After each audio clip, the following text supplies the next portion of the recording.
Bismillahirrahmanirrahim. Assalamualaikum warahmatullahi wabarakatuh. Alhamdulillahirabbil alamin wassalatu wassalamu ala nabiyyinal karim Muhammad bin Abdullah sallallahu alaihi wasallam, amma ba'du. Umatul Islam a'azanallahu wa iyyakum. Jikalau kita mengkaji dalam kitab I'anatul Talibin, tepatnya pada juz 2 halaman 190, maka kita akan dapati suatu ungkapan yang mulia daripada Imam Syafi'i rahimahullahu wa ta'ala. Yaitu kata Imam Syafi'i rahimahullahu wa ta'ala, beliau mengatakan, syakautu ila waqi'in su'al hifdhi wa arsyadani bitarkil ma'asi wa akhbarani bi annal ilman nur wa nurullah la yuhda li'asi. Kata beliau alaihi salam, beliau mengatakan, aku mengeluhkan hafalanku kepada Imam Waqi'. Kemudian Imam Waqi' memberikan kepadaku suatu jawaban dan suatu solusi, yaitu jauhilah maksiat, karena sesungguhnya ilmu itu adalah cahaya, dan cahaya Allah tidak akan Allah pancarkan kepada ahli maksiat. Ungkapan ini ringkas, singkat, namun memiliki pesan yang luar biasa. Di antaranya hikmah yang bisa kita petik adalah bahwasanya pertama, Imam Syafi'i ketika beliau mendapatkan muskilah atau suatu masalah dalam diri beliau, maka beliau mendatangi gurunya. Artinya hikmah pertama adalah hendaknya seorang talib atau santri atau penuntut ilmu, dia walaupun faqih, namun tetap ketika dia mendapati masalah, hendaknya dia yang terlebih dahulu mendatangi gurunya, bukan gurunya yang mendatangi muridnya. Layaknya sekarang kita dapati banyak ada orang yang mendapati masalah, dia cukup untuk menelpon gurunya, bahkan tidak segan dia mengatakan, Ustadz tolong datang ke rumah saya ya, menyelesaikan permasalahan saya. Nah, ini yang diajarkan Imam Syafi'i mengatakan apa? Ini bukanlah adab. Karena ada penuntut ilmu yang diajarkan Imam Syafi'i adalah ketika kita seorang salib, seorang santri mendapati masalah, maka kitalah yang mendatangi ustadz atau guru yang terlebih dahulu. Kemudian hikmah yang kedua adalah bahwasanya Imam Syafi'i ini kan kita kenal sekali, bahwasanya beliau ini di usia 15 tahun diangkat menjadi ulama besar, bahkan boleh untuk berfatwa, berbanding jauh dengan pemuda zaman sekarang. Ketika mereka di usia 15 tahun, kebanyakan kita dapati di Indonesia tidak sedikit mereka itu yang awam masalah baca tulis Al-Quran. Tapi Imam Syafi'i di usia 15 tahun beliau diberikan kepercayaan, diamanahkan untuk menjadi ulama besar. Namun uniknya ketika beliau sudah memiliki track tinggi atau menjadi ulama besar, beliau itu tidak takabur, sombong. Ketika beliau mendapati dirinya suatu permasalahan muskilah, maka beliau adukan kepada gurunya. Di sini kita dapatin bahwasanya kunci sukses Imam Syafi'i, beliau yang menjadi ulama besar, harum namanya, seolah beliau ini hidup di zaman sekarang, padahal beliau telah wafat ratusan tahun yang lalu. Rupanya di balik itu adalah beliau menanggalkan semua pakaian takabur beliau, yaitu kesombongan, dan beliau memelihara sifat tawadu. Inilah seharusnya kita sebagai penuntut ilmu menanamkan kepada diri kita, yaitu apa? Itu sifat tawadu, benar menanggalkan seluruh pakaian takabur. Dan ingatlah ya umat Islam a'azanallahu wa iyyakum, Allah tidak akan memuliakan siapapun orangnya, siapapun makhluknya ketika kepada dia itu tertempel sifat sombong.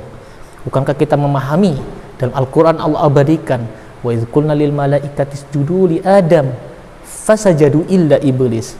Ketika kami memerintahkan seluruh malaikat untuk sujud kepada Allah, kepada Adam, namun siapa yang enggan? Rupanya Allah mengatakan illa iblis, kecuali iblis. Aba wastakbar, dia enggan kepada perintah Allah, wastakbar, dan dia sombong. Kemudian Allah cantumkan karena kesombongannya apa? Wa kana minal kafirin, dan iblis termasuk golongan yang kafir. Padahal bukankah iblis laknatullah alaih, dia menduduki kedudukan setara dengan malaikat, mulia. Tapi kepada dia ketika dia tertempel sifat sombong, Allah hancurkan itu semua. Karena apa? Sifat sombong itu sendiri. Dan kita ketahui ya umat Islam a'azanallahu wa iyyakum, tidaklah seseorang itu menempel kepada dia pakaian sombong, pasti Allah hancurkan. Contoh seperti apa? Qarun. Bukankah Qarun itu adalah satu makhluknya Allah? Dia itu sangat berbakti kepada Nabi Ibrahim. Kemudian ketika dia meminta kepada Nabi Musa untuk menjadi kaya, Allah kabulkan permintaannya. Tapi karena takaburnya, justru dia menjadi orang yang kafir. Allah hanguskan semua amal ibadahnya.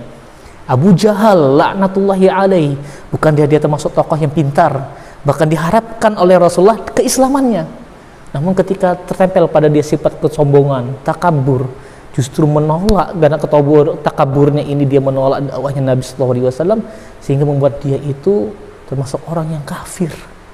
Oleh karena umat Islam, a'azzanallahu wa iyyakum, kalaulah kita mengharapkan layaknya seperti Imam Syafi'i, maka tanggalkanlah semua pakaian kesombongan kita. Karena ingat bahwasanya yang menjadikan manusia itu mulia yaitu sifat tawadhu layaknya Imam Syafi'i. Suatu untayan yang dikatakan oleh ulama, beliau mengatakan, lan tanalal ilma mutakabbiran aw mustahiyan. Tidaklah engkau wahai penuntut ilmu mampu mendapatkan suatu ilmu yang kau pelajari jika engkau mencarinya dengan apa? Mutakabbir, dengan kesombongan, atau mustahiyan, atau engkau malu mencarinya. Di sini kita paham bahwasanya sifat sombong itu layaknya pakaian Allah. Dan jika seseorang tertempel kepada dia pakaian sombong ini, maka seolah dia itu mencuri pakaian Allah. Artinya apa? Allah tidak akan ridho terhadap apa yang dia lakukan, walaupun itu kebaikan dalam menuntut ilmu. Oleh karena umat Islam, a'azzanallahu wa iyyakum, inilah jawaban bagi kita bersama. Mengapa Imam Syafi'i rahimahullah ta'ala itu menjadi ulama besar? Ketika kita tanyakan seluruh manusia di Indonesia, mazhabmu apa? Pasti mereka mengatakan, mazhab saya Imam Syafi'i. Seolah nama beliau masyhur. Rupanya Imam Syafi'i itu ketika menuntut ilmu, beliau menanggalkan semua sifat takabur yang beliau miliki, dan beliau memakai pakaian bernama pakaian tawadhu. Oleh karenanya, tanggalkanlah semua takabur kita yang kita rasakan, apapun yang kita miliki, buanglah itu semuanya, dan jadikanlah diri kita termasuk hamba yang tawadhu di hadapan Allah. Akhirul kalam, assalamualaikum warahmatullahi wabarakatuh.